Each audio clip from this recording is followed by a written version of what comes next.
ए पोरांनो खाली येऊन बसा रे, इथे बसा ना समोर. ती लय ना गट असती महाराज ती मंडळी. ही लहान आली पोर, ही साधी नका समजू तुम्ही. अहो एका पोराला गुरुजीनं प्रश्न विचारला, 52 गावाचे नाव सांगते का रे म्हणलं, 40 गाव बारामती झाले. 52 गुरुजी पाहतच राहिले. अहो एक पोरग लय नमुने महाराज. एक पोरग रस्त्याच्या कडेला म्हैस चारत होतं. मी गेलो आणि त्याला म्हणलं म्हैस दूध देते कराय, तो मला देत नाही, काढावं लागत. अहो लय नमुने आहेत महाराज. एका पोराला गुरुजीने सांगितलं लिही 1 2 3 4 5 6 7 8 9 10 आणि त्याने लिहिलं. गुरुजीने सांगितलं लिही 1 और 1 11. तो मला मी लिहिणारच नाही. म्हणला का खालचं जगल का. लय नमुने आहेत महाराज. एकाच्या घरी मी गेलो आणि चहा प्याता प्याता एक मला म्हणतो, कीर्तन तुमचं आहे का. मी म्हणलं हा. मग तो मला आपल्या प्रश्नाचं उत्तर द्या. मी म्हणलं आलं तर देईल बा. तो मला नाही आलं तर 200 घेईन. मी म्हणलं देईल बा. मग त्याने मला प्रश्न विचारला, उभा राहायला बसला नाही आणि गेला आला नाही. आपली ताकदच बंद झाली. मी म्हणलं नाही येत बा. तुम्हाला साधं कळत नाही का, तू का वैकुंठाला गेला आला नाही आणि पांडुरंग उभा राहायला बसला नाही. द्या 200. बोबलं दिले 200 आणि 200 घेतल्यावर तो म्हणतो अजून एक विचारू का. आता एवढी चिरल्यावर काही चिरीत भाऊ. तुम्हाला नाही 200 1 फ्री. मग त्यांनी मला दुसरा प्रश्न विचारला, माणूस एका पायावर कधी उभा राहतो. मी म्हणलं नाही येत बुवा. तो मला साधं कळत नाही का, चड्डी असतो ना. लई नमुने आहेत महाराज, लई नमुने. एक पोरग शाळेतले बडबड करायचं, त्याला गुरुजी म्हणले उठ, कोणाला तू कोणाला. तो म्हणला कोणाला सांग काय का नाही. मग त्याला गुरुजी म्हणले तुझा जन्मदिवस काय. ते कार्ट म्हणलं गुरुवार. ते कार्ट गुरुजीला म्हणलं तुमचा. गुरुजी म्हणले रविवार. तो म्हणला खोटं बोला ते काय, रविवारी सुट्टी राहती. आता या लई नमुने आहेत महाराज. हात 1 बोलले 2 हसणे 3 उभा 4 आनंद 5 लज्जा 6 स्मरण 7 विचार 8. आणि विचार चांगला करा. समुद्राला आग लागली तर माशी कुठे जातील, काय विचार आहे. तू का पागल बिगल झाला का काय. समुद्राला आग लागली तर माशी कुठे जातील. दुसरा मला माशी झाडावर चढतील, काय डोकं आहे. तिसरा मला झाडावर चढायचे का, म्हशी का म्हणजे म्हशी झाडावर चढते का. क्षणक्षणी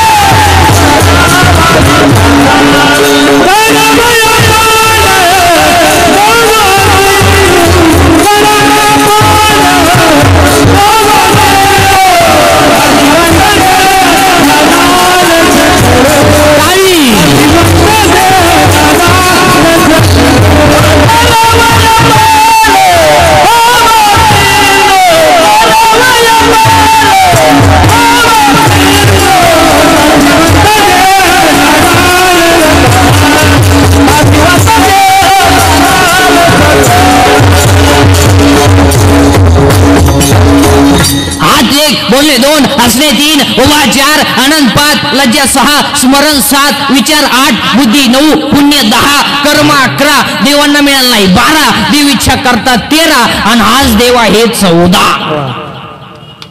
बस. आणि याला देवच व्हायचं असेल तर निर्व्यसनी बांधण्याचा प्रयत्न करा.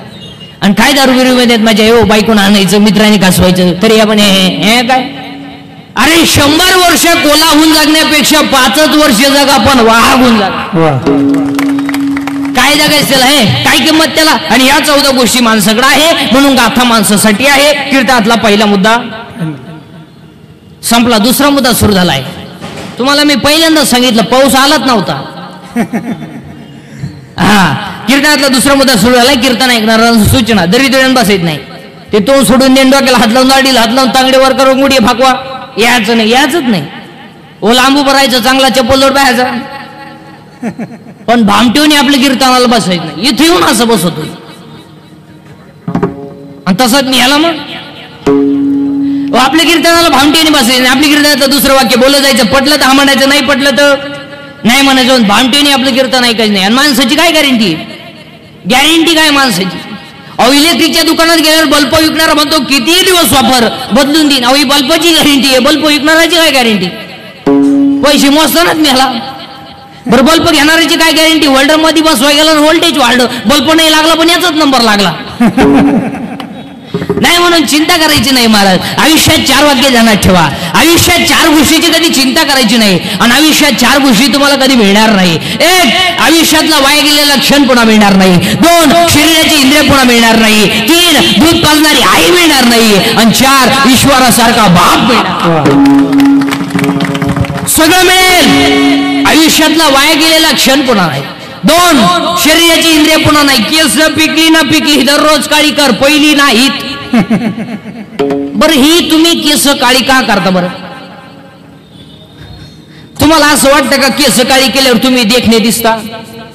बरं असं कधी झालंय का बसणाऱ्या माणसांपैकी एखाद्याला आलाय का मेसेज केस काळी केल्यापासून प्लीज आय लव्ह यू आलाय का? नाही. मग आतानासाठी करता कशाला? बरं 2 शरीराची इंद्रिय पुन्हा मिळणार नाही. 3 दूध पाजणारी आई मिळणार नाही आणि 4 ईश्वरासारखा बाप मिळणार नाही. आई बापांवरती भाषणं नका करू, आई बापांवरती कथा कादंबऱ्या नका काढू, आई बाप सांभाळायला शिका.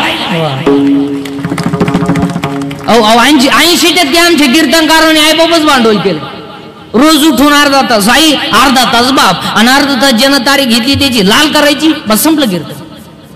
आणि या लाल करण्यापायी समाजाचं वाटोळ झालं महाराज. अर्धा तास आई, अर्धा तास बाप आणि ऐका ह्या यांनी म्हणायचं काय आईची माहिती सांगितली बाई, माया तो खळखळा डोळ्यात पाणी आलं बाई. खरंच बाई बाबा असावा तर माय पापीची बापन मला 3 वेळा उचलून ना पडलं बाई, पण मी रडले नाही बाई. पण बाबाचे कीर्तन ढस ढसा रडले गो बाई, ढस ढसा रडले. तुझ्या डोक्यात फरक झाला बाई. अगं बाई त्यानं दुसऱ्याची आई सांगितली, त्याची आई नाही सांगितली. त्याची आई त्यानं 3 वेळा लाईट बंद करून राहिली, तुला काय माहिती बाई? नाही नाही, आई बापांवरती भाषण नका करू, आई बापांवरती कथा कादंबऱ्या नका काढू, आई बाप सांभाळायला. अहो अरे ज्याचं शाळेत कॉलेजला व्याख्या नाही त्याची नाही वृद्धाश्रमात, आणि तो आईची माहिती सांगितो रडू रडू रडू रडू आईची माहिती सांगितो. आणि अजून एक वाक्य ध्यानात ठेवा, शेतकऱ्याचा बाप अजून वृद्धाश्रमात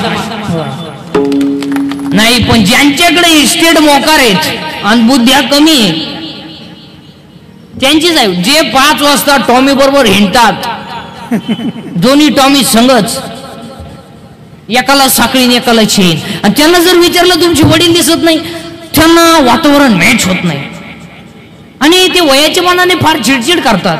आणि आमच्या यांना ते सहन होत नाही आणि आमच्या स्ट्रिक्ट असल्यामुळं आम्ही त्यांना वृद्धाश्रमात नेऊन टाकलं. मजेत आहे तिकडे, ते आम्ही रविवार भेटायला जात असतो, मस्त हसतात बिसतात, चांगलंय. मग हे जिन्यात बसली हे कोण आहे? ही तिचे वडील आहे. अरे अरे तू इथे ना पुलावरून फेकून तो कशाला सांभाळतो? त्याचा बळी दिल्यावर तू पूल तरी टिक.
लोक म्हणतात जग सुधारलं, हर काय डोंबलं सुधारलंय. धोता गेला पायजामा आला, पायजामा गेला जीन्स आली, जीन्स गेली बरमोड आली आणि हळूहळू लोक मोकळी होत आली. काय सुधारली लोक?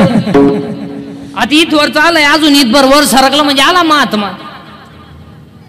चिंताच करायची नाही. आणि चिंता करायला आपल्या हातात काय नाहीच तर चिंता करून काय उपयोग नाही. अहो एक दिवस सगळ्याला जायचं काय, मग चिंता करून करायचं काय. आज मेला बनला मेला, आज मेला बनला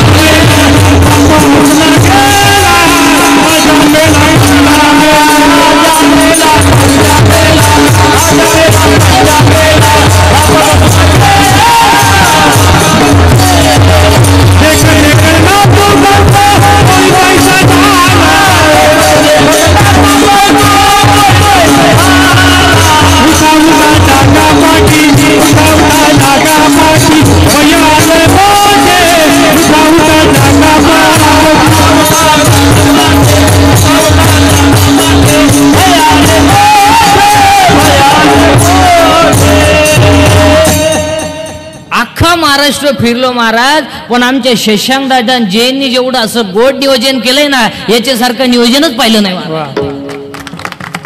काय महाराज. त्यांची रात्रंदिवस त्यांची धावपळ आहे. हा एवढं गोड नियोजन दादांनी केलंय, म्हणून त्यांना पुन्हा एकदा मनापासून धन्यवाद देतो.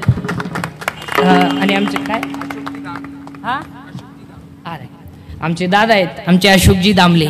एकदा आमचे दादा यांचं सुद्धा या ठिकाणी हे सर्व सहकार्य, या दोघांचं या ठिकाणी एकदा यांच्यासाठी सुद्धा जोरदार टाळी वाजवायची. आमचे अशोक दादा आहेत. हा गोड नियोजन केलंय, म्हणून त्यांना धन्यवाद द्यावे तेवढे कमी आहेत. खूप नियोजन पाहिले महाराज, पण एवढं सुंदर नियोजन नाही पाहिलं. पण आता पावसाने साथ नाही दिली, त्याला आपण काय. हा गोड नियोजन केलंय, म्हणून दादांना पुन्हा एकदा मनापासून धन्यवाद देतो.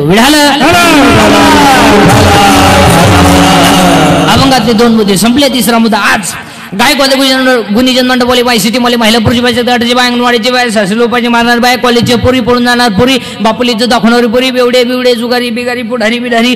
उद्या म्हणाने कोण मा नाव नाही घेतलं, ते आईला मी कीर्तनाला नाव नाही घेतलं. आज सर्वांच्या उपस्थितीमध्ये रामनवमी निमित्ताने एवढं सुंदर असं नियोजन आमच्या शशांक दादा जैननी केलं आहे. आमचे अशोक दादा सुद्धा या ठिकाणी आहेत. ह्या दोघांनी मिळून हे सुंदर असं या ठिकाणी नियोजन केलं, म्हणून त्यांना पुन्हा एकदा मनापासून धन्यवाद देतो. आता त्यांनी दोघांनी सुद्धा आपलं कीर्तन ठुलं म्हणलं, त्यांना 100 वर्ष बेव नाही. आमचे अशोक दादा आमचे जैन दादा आता दोघांनी आपलं कीर्तन ठुलं म्हणलं, त्यांना 100 वर्ष बेव नाही. नाही नाही, माझे कीर्तनाची खोबी महाराज, माझं कीर्तन जर वाढदिवसाला ठुलं तो माणूस 100 वर्ष जगतोय. माझं कीर्तन जर दुकानच्या उद्घाटनाला ठेवलं तर वर्ष दुसरं दुकान होतंय. माझं कीर्तन जर वास्तुशांतीला ठेवलं तर वर्ष दुसरा बंगला होतोय. आणि माझं कीर्तन जर लग्नाला ठेवलं, बाकीचे विचार तुम्ही घरी गेले करा. आणि उन्हाळ्यात ठेवलं तर पावसाळा होऊन जातो. विनोदाचा भाग सोडा महाराज, पण सुंदर असं या ठिकाणी कार्यक्रमाचं नियोजन केलंय. पण पाऊस आला, गोड नियोजन केलंय. पुन्हा एकदा दादांना धन्यवाद देतो. आणि आज कीर्तनाला घेतलेला तुकाराम महाराजांचा आहे. तुकोबाराय कोण, काय शिकवलंय तुकोबारायांनी आपल्याला, काय सांगता तुकोबाराय. 42 वर्षाच्या इतिहासात 8 पिढ्या परमार्थ केला, 8. आणि 8व्या पिढीला बोल्लबाच्या घरामध्ये 3 मुलं जन्माला आली, सावजी कानोबा तुकोबा. सावकारकी होती, सावकारकी. भयान दुष्काळ पडला, सावकारकी गायब झाली. जी माणसं कर्ज काढायला दारामध्ये उभी होत होती तीच माणसं माझी दुश्मन झाली. जी माणसांनी माझं गोताळ फोडून दिलं तीच माणसं माझी बोलायची बंद झाली. पहिली बायको दब्यानं गेली, दुसरी बायको केली, ती बाई श्रीमंत घराण्यातली होती. सावकारकी घरावर आली आणि घरातले भांडे गायब झाले. आणि घरातले भांडे गायब झाले महाराज, आणि घरामध्ये फक्त माठ शिल्लक राहिला. तर तुकोबारायचं पोरग आजारी पडलं महाराज. आणि तुकोबारायच्या पोरानं बापाच्या मांडीवर डोकं ठेवलंय आणि पोरानं बापाकडे फक्त पाणी मागितलंय, पाणी. तर घरामध्ये पाणी आणायला भांडे नव्हते महाराज. आमच्या आईसाहेबांनी डोक्यावर माठ घेतला आणि पाणी आणायला गेल्या. अर्धा माठ पाणी मिळालंय आणि तिकडून येताना आईसाहेबांचा तोल गेला, माठ खाली पडला. तुकोबारायचं पोरग बापाच्या मांडीवर पाणी करता करता मेलं. पण 42 वर्षाच्या इतिहासात कधी डोळ्यात पाणी नाही आलं देवा, नाही आलं देवा. माझी बायको गेली, मी रडलो नाही.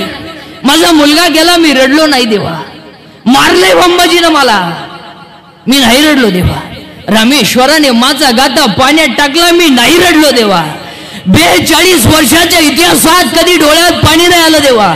पण आज डोळ्यात पाणी आलं. कारण सांगू का देवा, मी 13 दिवस खडकावर बसून भजन केलं आणि मी तुम्हाला 13 दिवस पाण्यात उभं केलं. एवढंच वाईट वाटलं. याला तुकोबाराय म्हणतात. अरे सगळं सोडा, पण आपण आपला धर्म सोडायचा नाही हे तुकोबारायने आपल्याला शिकवलं. टाळी सुद्धा वाजवत नाही. हो, तुकोबारायने आपल्याला शिकव. तुम्ही टाळी वाजवत नाही, टाळी वाजवली पाहिजे. मला आवडलं ना, टाळी वाजवली पाहिजे. नाही आवडलं तर वाडा लावला पाहिजे. कोणता टाळी आणि टाळी फक्त कीर्तनातच वाजवता येते, नाही तर जा शिरस्त्यावर वाजून पा. अहो इथं टाळी वाजवली पाहिजे, इथं नाचलं पाहिजे. अहो इथं नाचता नाचता गळला देवाचा पिता.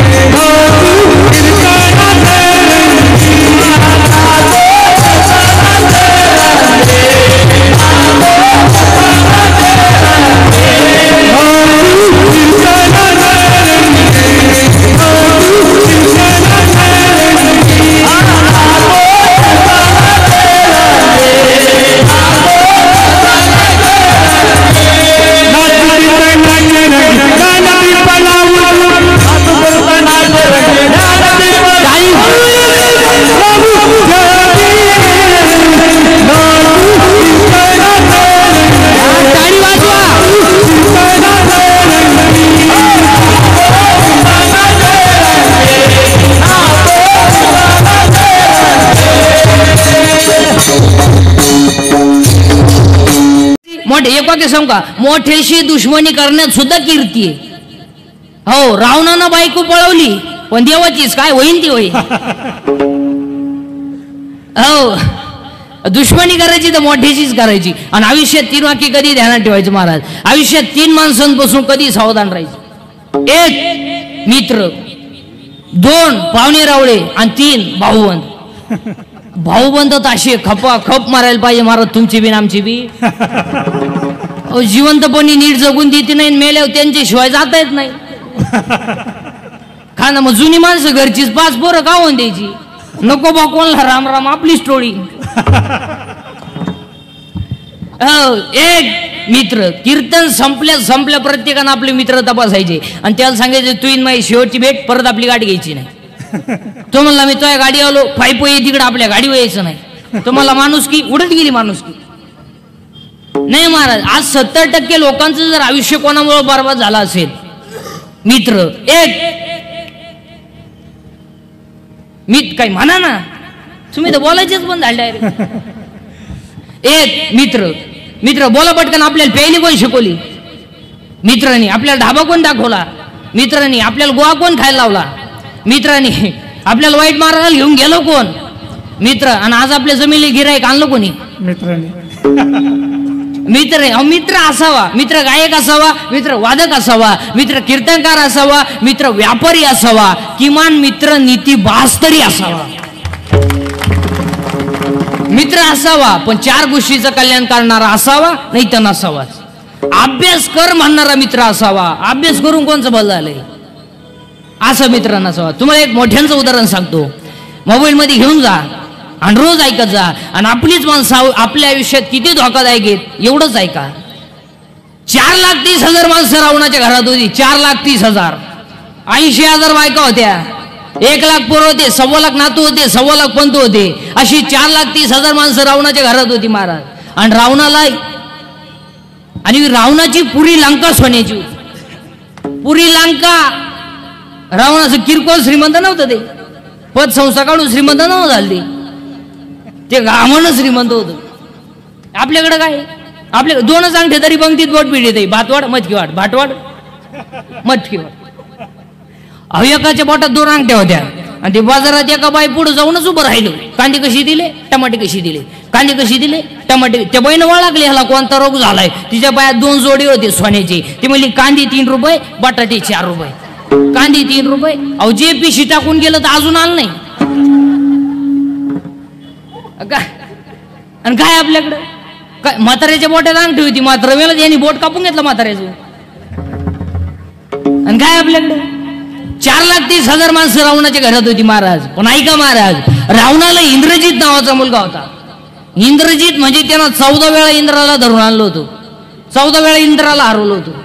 आणि रावण त्याच्याच जीवावर जास्त उड्या मारत होता महाराज मुलाच्या. आणि इंद्रजित कसा मरेल हे फक्त त्याच्या चुलत्याला माहित होतं. हा, म्हणून चुलता होता तो त्याचा. चुलता म्हणजे बापाचा भाऊ आज्याचा पर्या ओढून सांगितलं म्हणजे बरं.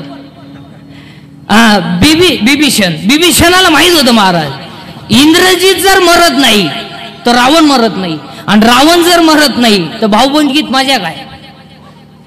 आपल्या भावनांना आपण संगत गाडी घेतली याच्यात काय मजा आहे, त्याची धाडकली पाहिजे ना आपली वाचली पाहिजे.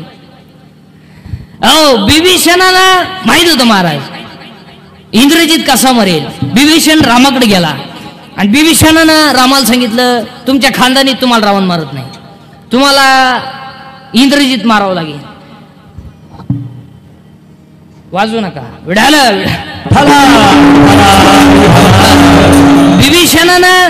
बिभीषणाला रामाला सांगितलं, तुमच्या खानदानीत तुम्हाला रावण मारत नाही, तुम्हाला इंद्रजित मारावं लागेल. इंद्रजित जर मेला तरच रावण मरेल. म्हणजे चुलत्यानं मिटिंग घेतली पुतण्या मारायची, आणि मिटिंग धाब्यावर नाही झाली. मीटिंग चकना चुकणारा सर्वस खांड खोंड खाऊन नाही झाली. मीटिंग डोळे उघडे ठेवून झाली. फक्त बिभीषणानं रामाला सांगितलं, तुम्ही बाकीच्यांना जसं मारता तसं इंद्रजिताला मारू नका. इंद्रजिताच्या हातात इतकी ताकद आहे महाराज, जर इंद्रजिताच्या हातात बाण धनुष्य आलं आणि त्यानं जर बाण लावलं धनुष्याला, समोरचा मेलाच म्हणून समजायचं. हो, फक्त तुम्ही त्याच्या हातात बाण येता कामा नये असं मारा. इंद्रजितानं पाठीमाग भातामध्ये हात घातला महाराज, आणि भात्यातून बाण काढणार, सुसू करीत बाण आला आणि इंद्रजिताचा कोपऱ्यापासून हात उडाला. युद्धातून उडाला तर लंकेत जाऊन पडला. धाप असा आवाज आला हाताचा. इंद्रजिताची बायको बाहेर आली महाराज. रावणाची सून पतिव्रता होती महाराज. तिनं तो तुटलेला हात ओळखला आणि तिने सांगितलं, जिने इंद्र हरवला होता त्याचा हात उडवायची डेअरिंग केली कोणी? तिच्या बापानंच केली. कोणा केली? बापच होता तिचा लक्ष्मण. मग हे पाहुणे रावळे असेच आहे. तो तुटलेला हात हल्ला महाराज, हल्ला. इंद्रजिताच्या बायकोनं त्या तुटलेल्या हातामध्ये पेन दिला महाराज. तर त्या तुटलेल्या हातानं लिहिलं, तुझ्या माहेरच्यांनी माझा घात केला. काय बोलायचंय महाराज, त्या तुटलेल्या हाताने लिहिलं. आणि तो तुटलेला हात घेऊन सुलोचना रावणाकडे गेली. महाराज, आयुष्यात रावण कधीच रडला नव्हता. हो, कधीच रडला नव्हता. पण त्या दिवशी रावण डसडसा रडला महाराज. माझा तर्रावान मुलगा गेला, त्या दिवशी माझं मरण जवळ आलं. रडला महाराज रावण. रावणाची सून समोर आली आणि सुनानं सांगितलं, सासरे बुवा, जिने माझ्या नवऱ्याचा हात उडवला त्याचा बदला घ्यायला जायचं. रावणासारखा सरळ माणूस नव्हता महाराज. रावणानं सांगितलं जा, पण ही मधली दरबार आहे ती माणसं लय नालायक असते महाराज. याने सांगितलं, अरे तू विद्वान कशाचा, तू ही सून विधवा आहे, तू रामाकडे पाठवू राहिला. रामाची बायको तुझ्या ताब्यात आहे. उद्या जर रामाची बुद्धी बदलली, मग बायको आणून देईन, तुझी सून घेऊन जाय. ही मधली माणसं लय नालायक असते महाराज. तर तू काय करशील? त्यावेळेला रावणाचं वाक्य महाराज, ज्या राज्यात रामासारखा राजा आहे आणि लक्ष्मणासारखा भाऊ आहे, त्या राज्यात स्त्रीवरती अन्याय होणार नाही याची गॅरंटी मला आहे. बस, शत्रूला सुद्धा चांगला म्हणणारा रावण, पण त्याच्याच भावानं त्याचा पोऱ्या मारायला मीटिंग घेतली. याच्यावर घरी गेल्यावर निवांत विचार करा. आणि मग रावणाची बायको समोर आली आणि तिने सांगितलं, का हो मंदोदरी? आणि मग तिनं सांगितलं, का हो तुम्ही तर लय विद्वान आहे, तुम्ही तर लय वेदाच्या गप्पा सांगता. मग तुम्ही सीतेला पळून आल्यावर तुम्ही तुमची इच्छा सीतेकडून का पूर्ण करून घेतली नाही? त्या वेळेला रावणाचे डोळे पाणवले महाराज. डोळ्याची कळवळी झाली आणि रावणानं सांगितलं, मंदोदरे, तुला ऐकायचं ना, मी सीतेकडून माझी इच्छा का पूर्ण करून घेतली नाही? तुला ऐकायचंय ना मंदोदरे? ऐक मंडोदरी, मी माझी इच्छा सीतेकडून का पूर्ण करून घेतली नाही? मी ज्या वेळेला सीतेला पळून देण्यासाठी मी जेव्हा कोसव्याचं रूप घेऊन सीतेच्या झोपडी समोर गेलो ना, तेव्हा मी सीतेला म्हणलो होतो, माय भिक्षा वाडा. आणि मी खानदान असल्यामुळं माझी लंका जळली तरी चालेल, पण माय शब्दाला धोका देणार नाही, याला रावण.